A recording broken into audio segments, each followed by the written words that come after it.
تمام قسم کی تعریف و توصیف، کبریائی، بڑائی، بزرگی، برتری اور حمد و ثنا حقیقتاً ان تمام تعریفوں کی حقدار صحیح معنوں میں اگر کوئی ذات ہے تو وہ ذات فقط اللہ وحدہ لا شریک ہے، اور بے انتہا بے شمار انگنت اللہ تعداد درود و سلام مرزق و تمام انبیاء کرام پر، خصوصاً خاتم النبیین، امام الانبیاء رحمت للعالمین، احمد مجتبی محمد مصطفیٰ صلی اللہ علیہ وآلہ وسلم۔ اللہم صل علی محمد وعلی آل محمد کما صلیت علی ابراہیم وعلی آل ابراہیم انک حمید مجید۔ اللہم بارک علی محمد وعلی آل محمد کما بارکت علی ابراہیم وعلی آل ابراہیم انک حمید مجید۔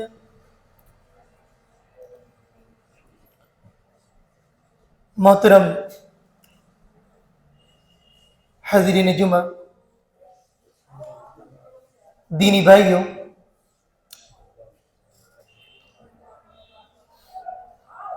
دنیا کے اندر اللہ تعالیٰ نے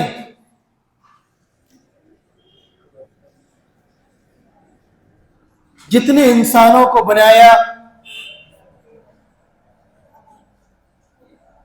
اللہ تعالیٰ نے ان سے طلب یہ کیا کہ تم عبادت صرف میری کرو اور اطاعت جناب محمد رسول اللہ صلی اللہ علیہ وسلم کی کرو آج کی حال کے مطابق۔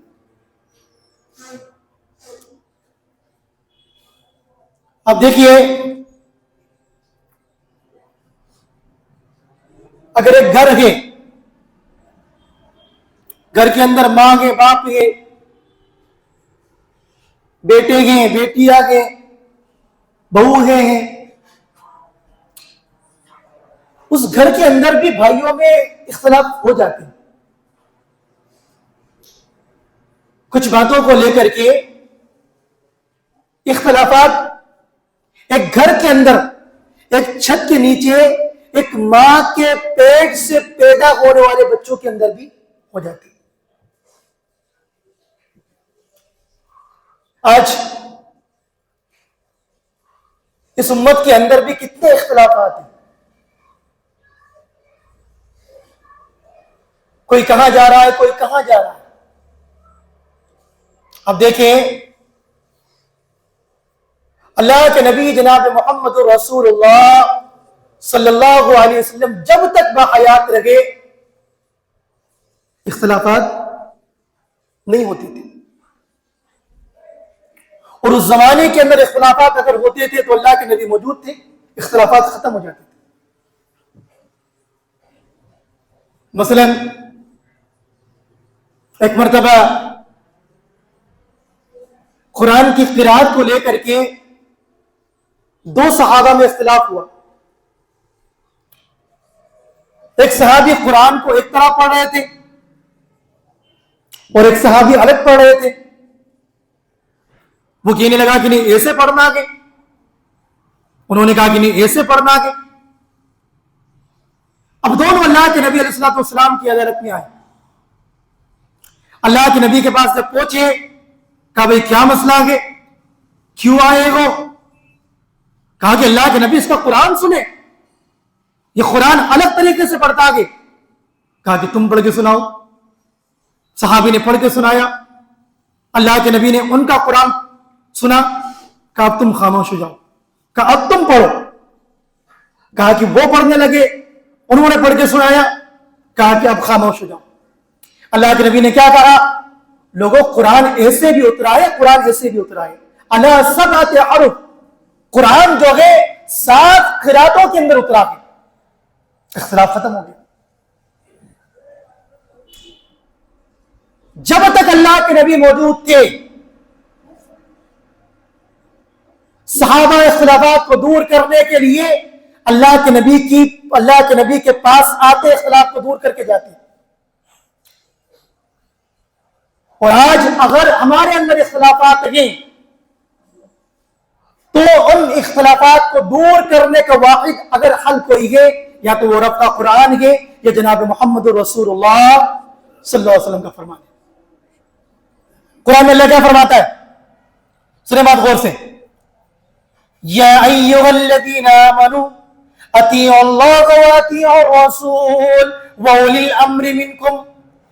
اللہ فرماتا ہے اے مومنو تم اللہ کی اطاعت کرو, اللہ کے رسول کی اطاعت کرو, اور جو تمہارے حاکم گے, جو خلیفہ گے, جو امراء گے, ان کی بھی اطاعت کرو. اب آگے اللہ فرماتا ہے فَإِن تَنَازَعْتُمْ فِي شَيْءٍ فَرُدُّوهُ إِلَى اللَّهِ وَالرَّسُولِ.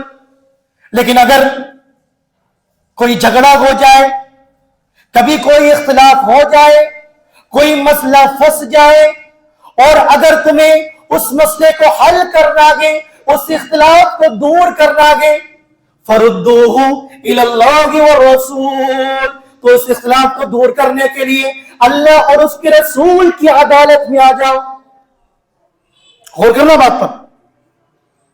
پہلی آیت میں جب اللہ نے اطاعت کو کہا تو اللہ اور اس کے رسول کے ساتھ میں ایک اور کیٹیگری تھی, حاکم کی, خلیفہ کی, امراء کی.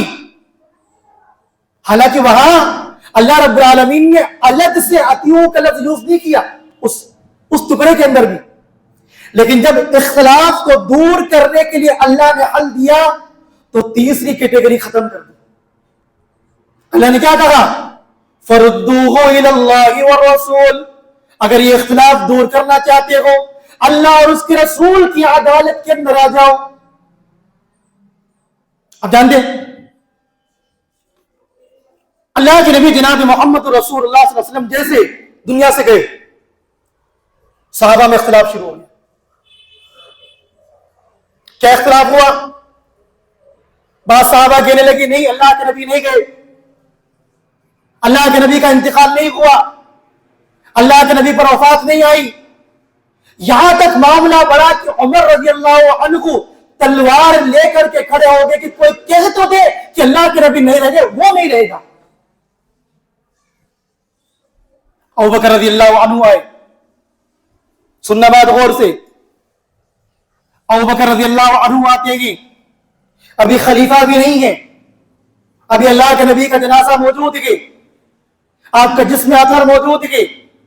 آئے, چادر کو ہٹایا, اللہ کے نبی کی پیشانی پر بوسہ دیا, حالات کو دیکھا, عمر رضی اللہ عنہ کو بھی دیکھا, کوئی بات نہیں کری, ممبر پر آئے. ممبر آنے کے بعد کیا کہتے ہیں کہ لوگوں سنو, خطبہ پڑھا, کہ من كان منكم يعبد محمدا فإن محمدا قد مات ومن كان يعبد الله فإن الله حي لا يموت. لوگوں سن لو, تم میں سے جو محمد رسول اللہ صلی اللہ علیہ وسلم کی عبادت کرتا تھا وہ جان لے کہ اللہ کے نبی علیہ الصلوۃ والسلام اب نہیں رہے, آپ پر موت آ چکی. ماتا کا لفظ یوز کیا, اور اللہ کے لیے کیا فرمایا؟ وَإِنَّ اللَّهَ قَدْ حَيٌّ فَإِنَّ اللَّهَ حَيٌّ لَا يَمُوتُ. اللہ تعالیٰ زندہ ہے, وہ کبھی نہیں مرنے والا. اور پھر قرآن کی آیت پڑھی إِنَّكَ مَيِّتٌ وَإِنَّهُمْ مَيِّتُونَ. اللہ فرماتا ہے اے نبی جناب محمد رسول اللہ صلی اللہ علیہ وآلہ وسلم, آپ کو بھی موت آنی ہے اور ان کو بھی موت آنی ہے, آپ کو بھی دنیا سے جانا گے اور ان کو بھی دار فانی سے ختم ہونا گے. دوسری آیت پڑھتے گئے وَمَا مُحَمَّدٌ إِلَّا رَسُولٌ قَدْ خَلَتْ مِنْ قَبْلِهِ الرُّسُلُ أَفَإِن مَّاتَ أَوْ قُتِلَ انقلبتم عَلَىٰ أَعْقَابِكُمْ. کہ محمد صلی اللہ علیہ وسلم اللہ کے رسول گئے اور آپ سے پہلے کئی رسول گزر گئے. کیا اگر آپ کبھی مر جائیں یا جنگ کے میدان میں آپ شہید کر دیے جائیں تو کیا تم لوگ دنیا سے اللہ کے دین سے پھر جاؤ گے, اللہ کے دین سے ایڑیوں کے بل پلٹ جاؤ گے؟ صحابہ کہتے ہیں ابو بکر رضی اللہ عنہ قرآن کی آیت پڑھ رہے تھے, حالانکہ یہ جو آیت ہے یہ آیت غزوہ احد کے موقع پر اتری تھی، لیکن ہمیں لگ یہ رہا تھا کہ ابھی ابھی جبرائیل اس کو لے کر کے اتر رہے گے۔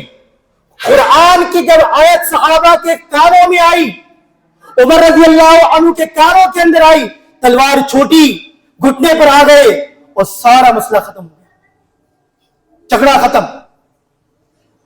معاملہ کیا نکلا؟ اگر رب کا قرآن ہمارے سامنے آ جائے، اللہ کے نبی کی حدیث ہمارے سامنے آ جائے، جھگڑا ختم کر دو۔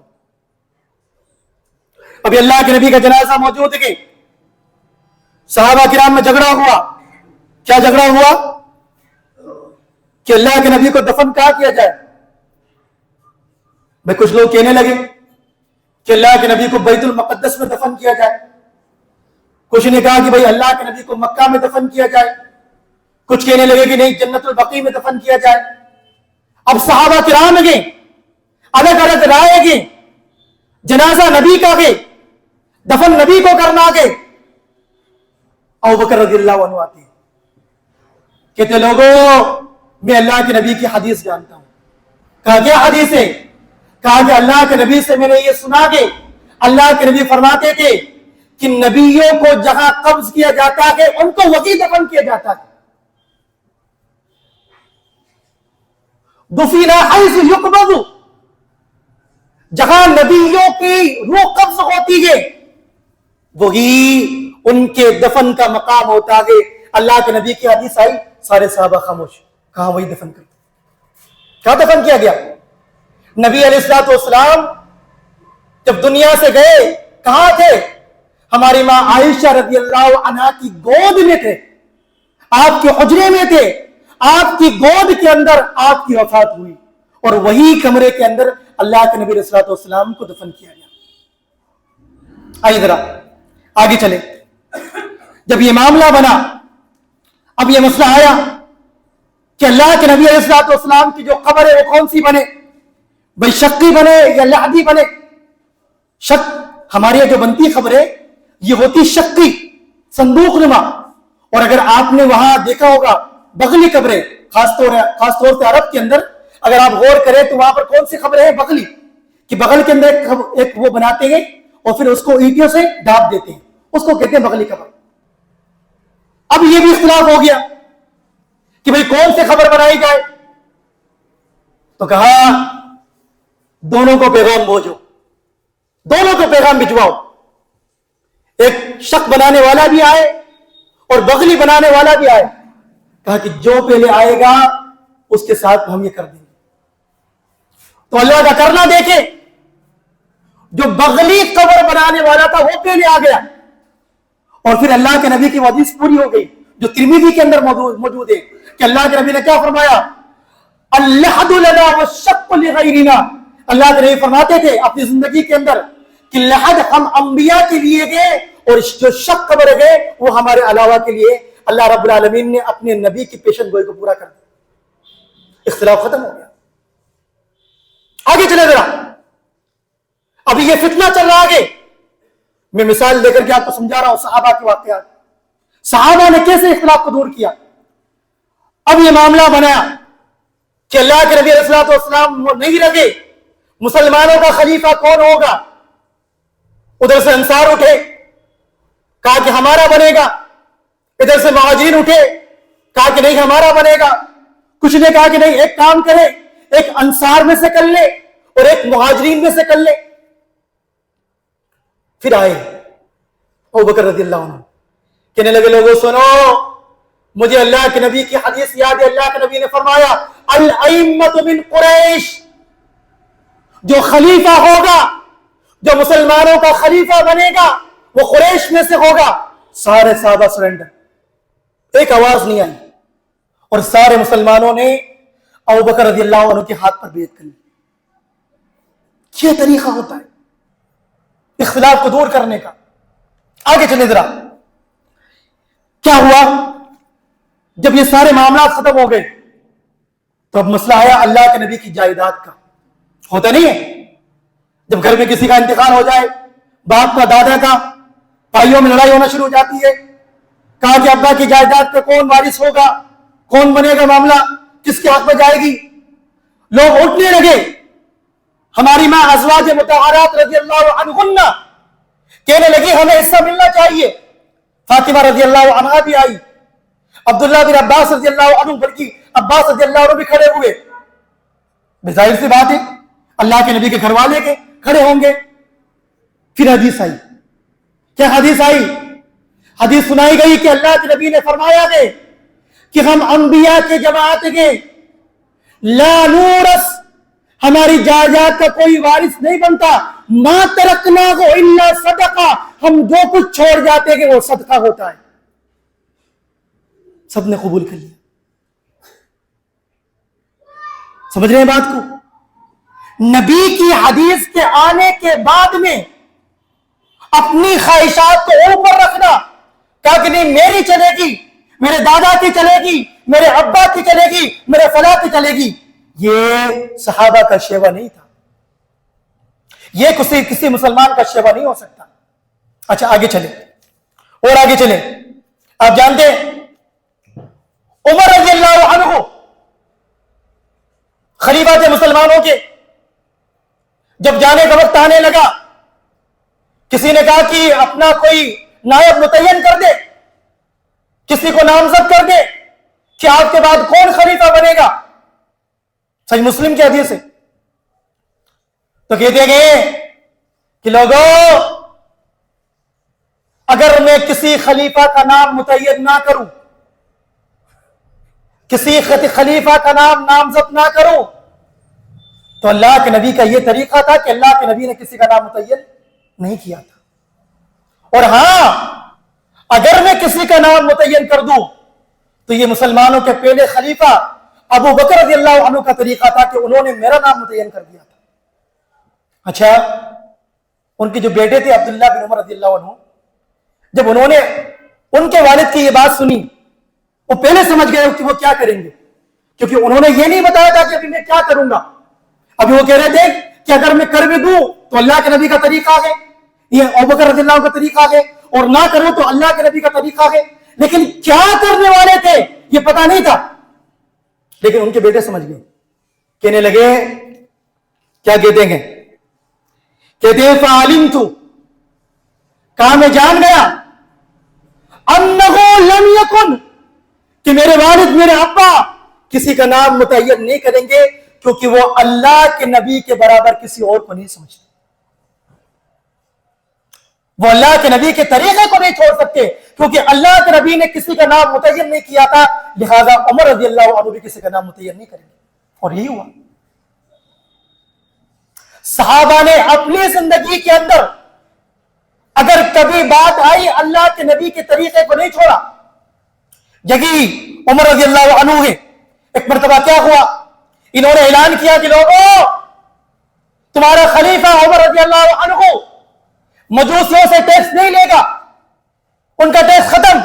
صحیح مسلم کی حدیث. عبد الرحمن بن عوف رضی اللہ عنہ مجلس میں نہیں تھے, ان کو پتا لگا کہ عمر رضی اللہ عنہ یہ اعلان کیا ہے, دوڑے دوڑے آئے, کہا کہ عمر رضی اللہ عنہ یہ خلیفۃ المسلمین, آپ نے کیا کہا, کون سا قانون بنایا؟ کہا کہ یا عبد الرحمن میں نے آج یہ اعلان کر دیا, میں مجوسیوں کا ٹیکس ختم کرتا ہوں. کہا کہ مجھے اللہ کے نبی کی حدیث یاد ہے کہ اللہ کے نبی نے فرمایا کہ مجوسیوں سے جزیہ لیا جائے گا, ٹیکس لیا جائے گا. کہا نبی کی حدیث ہے؟ کہا کہ ہاں اللہ کے نبی کی حدیث. پھر آئے ممبر پر, کہا لوگوں سنو, تمہارے نبی نے فرمایا کہ مجوسیوں سے ٹیکس لیا جائے گا, اور یاد رکھنا قانون عمر کا نہیں چلے گا, قانون محمد رسول اللہ کا چلے گا صلی اللہ علیہ وسلم. جی ہمارے صحابہ تھے. اب جانتے عثمان رضی اللہ عنہ کے زمانے کے اندر ایک شخص نے شراب پی, شراب نشاور چیز. اسلام کے اندر نشاور چیز اگر کوئی استعمال کرتا ہے, شراب پیتا ہے, تو اس کو کوڑے لگائے جاتے ہیں. کتنے کوڑے؟ عثمان رضی اللہ عنہ نے کہا کہ علی اس کو سزا دو. سننا بات غور سے. سزا کے لیے ایک صحابی کو کھڑا کیا, ایک شخص کو کھڑا کیا, کہا کہ کوڑے لگاؤ. کوڑے لگانے شروع کیے. 10 کوڑے ہوئے, 20 ہوئے, 30 ہوئے, 40 ہوئے. آپ جانتے عمر رضی اللہ عنہ نے اپنے دور خلافت کے اندر 80 کوڑے لگائے تھے. کتنے؟ کہ اگر کوئی شراب پیے گا تو اس کو 80 کوڑے لگائے جائیں گے. لیکن اب علی رضی اللہ عنہ جب کھڑے ہوئے اور کوڑے لگوانا شروع کیے، جب 40 ہوئے تو روک دیا، کہا کہ بس. 40؟ اچھا سننا بات غور سے، کیا کہتے ہیں؟ کہ لوگوں، جلد النبی صلی اللہ علیہ وسلم و ابو بکر 40، اللہ کے نبی علیہ الصلوۃ والسلام نے اور ابو بکر رضی اللہ عنہ نے 40 کوڑے لگائے. وہ عمر 80، اور عمر رضی اللہ عنہ نے 80 کوڑے لگائے. فکل سنہ، کیا کہتے ہیں؟ یہ سب سنت ہے. یہ کیا ہے؟ یہ سب سنتیں ہیں. لیکن جو میں نے 40 لگائے گے، وَهَذَا أَحَبُّ إِلَيَّ، یہ میں نے جو 40 کوڑے لگائے گے یہ مجھے زیادہ پسند ہے، کیونکہ یہ اللہ کے نبی کا طریقہ ہے صلی اللہ علیہ وسلم. سننا بات غور سے. یہی بیٹے گے عبداللہ ابن عمر رضی اللہ عنہ، ترمذی کی حدیث ہے. آخری بات، میں بات ختم کرتا ہوں. ترمذی کی حدیث ہے، عمرہ کرنے کو جاتے گے، احرام باندھتے گے، اور عمرے کا احرام باندھتے کیسے کہتے گے؟ یا اللہ میں حج تمتع کا احرام باندھتا ہوں. حج تمتع، ایک سائل آیا شامی آدمی، کہنے لگا یا عبداللہ، آپ کے والد عمر رضی اللہ عنہ تو حج تمتع سے منع کرتے تھے، وہ تو روکتے کوئی نہ کرے اور آپ کر رہے ہیں. عبداللہ ابن عمر رضی اللہ عنہ خلیفہ کے بیٹے ہیں، عمر رضی اللہ عنہ کے اپنے بیٹے کے سگے بیٹے، اور باپ کا فرمان ہے کہ کوئی نہیں کرے گا حج تمتع، کوئی جو حج تمتع نہیں کرے گا. عمرہ کرنے کے بعد جب ہم احرام کھول دیتے گے اور حلال ہو جاتے ہیں، اس کو حج تمتع کہتے. تو عمر رضی اللہ عنہ نے کیا قانون پاس کیا تھا؟ کوئی حج تمتع نہیں کرے گا. بیٹا حج تمتع کر رہا ہے. شامی نے کہا کہ آپ کے والد قانون بناتے گے مسلمانوں کے خلیفہ کے، آپ جو ان کی نافرمانی کر رہے گے. ایک بات کہتے ہیں، کہا شامی سن، اقول ابی یتبع ام امر رسول اللہ، مجھے یہ بتا میرے باپ کی بات مانی جائے گی یا اللہ کے نبی کی حدیث مانی جائے گی؟ میرے باپ کا فرمان چلے گا یا نبی کا قانون چلے گا؟ وہ شامی کہتا کہ دنیا میں اگر چلے گا تو وہ نبی کا قانون چلے گا. کہا کہ اگر تو نبی کا قانون پوچھتا ہے تو اللہ کے نبی نے ہمیں حج تمتع کرنے کو کہا. میں اس وجہ سے اپنی باپ کی بات نہیں مانتا. لوگوں، قرآن نے جو حل دیا اختلاف کو دور کرنے کا، قرآن نے کیا کہا؟ میں نے پہلے آیت پڑھی، اللہ نے کیا کہا؟ فَإِن تَنَازَعْتُمْ فِي شَيْءٍ فَرُدُّوهُ إِلَى اللَّهِ وَالرَّسُولِ. لوگوں، اختلاف کو دور کرنا ہو، جھگڑوں کو ختم کرنا ہو، لڑائیوں کو مٹانا ہو تو اللہ اور اس کے رسول کی عدالت میں آ جاؤ. صحابہ نے یہ کر کے دکھایا اور ان کا جو معاشرہ بنا وہ پاک صاف معاشرہ بنا. یہی وجہ ہے کہ قرآن میں اللہ نے ہم سے یہ کہا اگر تمہارا ایمان صحابہ کے ایمان کی طرح ہوگا تب تو اللہ قبول کرے گا، تب تو تم ہدایت یافتہ رہو گے. ساتھیو، اللہ کے لیے اپنے ایمان کو جگاؤ، اپنے منہج کو جگاؤ کہ اللہ سے دعا کرو کہ یا اللہ ہمیں وہ منہج عطا کر جو تو نے صحابہ کو دیا، وہ راستہ عطا کر جو تو نے صحابہ کو دیا، اور دعا کرو کہ اللہ رب العالمین ہمیں صحیح معنوں کے اندر قرآن سنت کا صحیح فہم عطا فرمائے. اللہ تعالیٰ ہمیں زندہ رکھے، اسلام کو زندہ رکھے. اللہ تعالیٰ جب ہمیں موت دے تو ایمان کی حالت میں موت دے. آمین. تقبل رب العالمین وآخر دعوانا ان الحمد للہ رب